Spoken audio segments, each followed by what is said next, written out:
मौगी फोन उठौला से इनकर चटे इनका भी फोन कर कि राजा जी और छोटका भाई इतना खचर भइल बा कि हमर झूला खोल देला अब ना भइल से तब भाई ई खिसिया गइल कि का इतना ऊपर मजाल हो गई कहती कि होता नहीं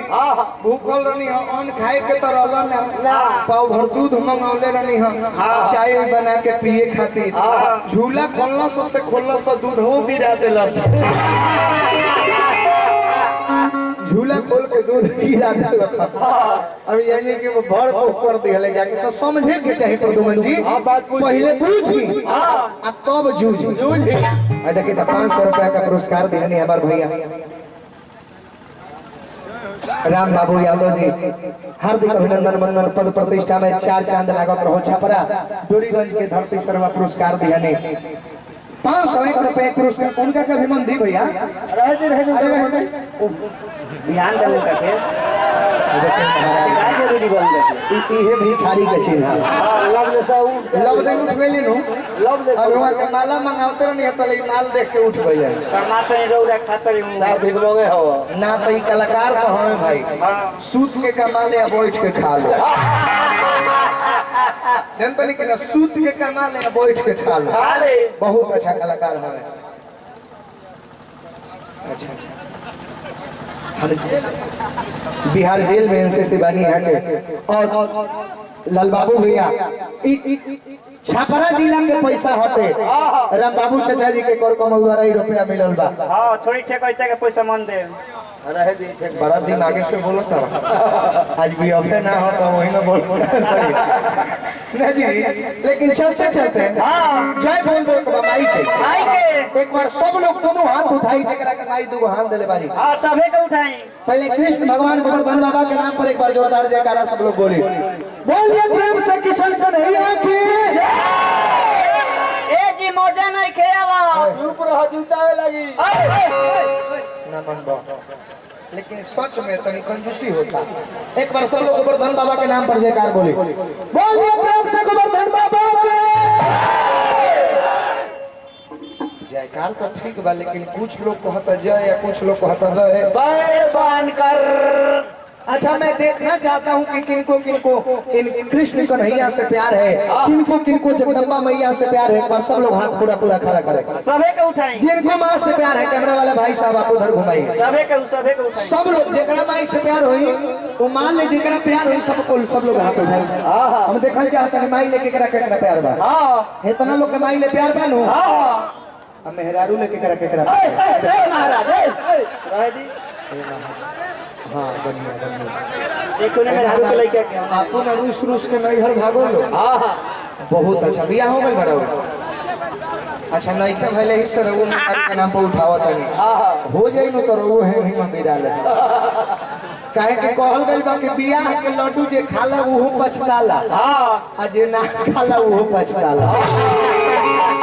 न जी लेकिन सब लोग एक बार जयकार बोली बोली प्रेम से जगत जननी जगदम्बा मैया की चलते चलते एगो हमें गीत गौले रहनी है देवी गीत के एल्बम में कैसे हो रोशन राज ऑफिशियल चैनल पर गाना मौजूद बा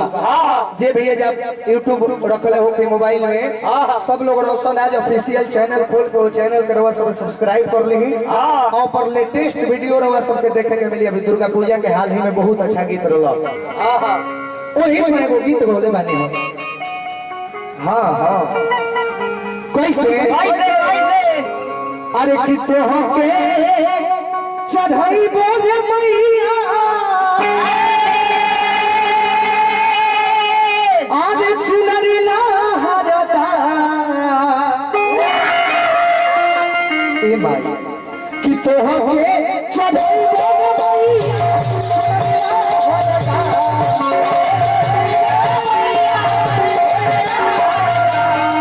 एक बार मीठा मीठा सब लोग ताली बजाई जब हम गीत गाए कि तो के चढ़ाई बोले भैया चुनरी लहरदार सब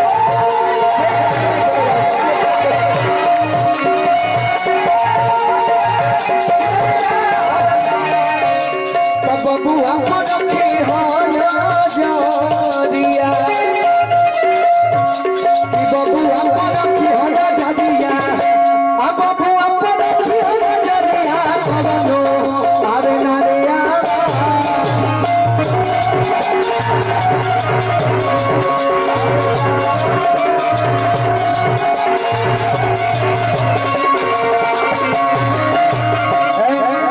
सरपंच प्रमुख साहब राजपुर के धरती से 500 रुपया का धनराशि प्रदान करने जय हो जय हो। माला दिहनी इनका के पैसा मन दिखली मलवे दी रह दे उनका के हमनी के दी महाराज। ये महाराज जी तो गाल होता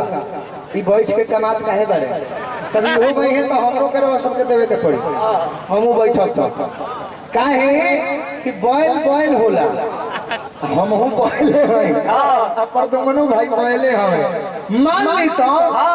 एगो बैल अगर नाथ पर बनाई तो दूसर का तुराए लगेला हां बोका ना हुए बुझाला कि नाथ पगहा तोड़ दी तो प्रदुमन भाई हमारा टाइम में अगर तू खियाता रह तो एक बाद तोहरो टाइम में हमहू तोहर व्यवस्था करब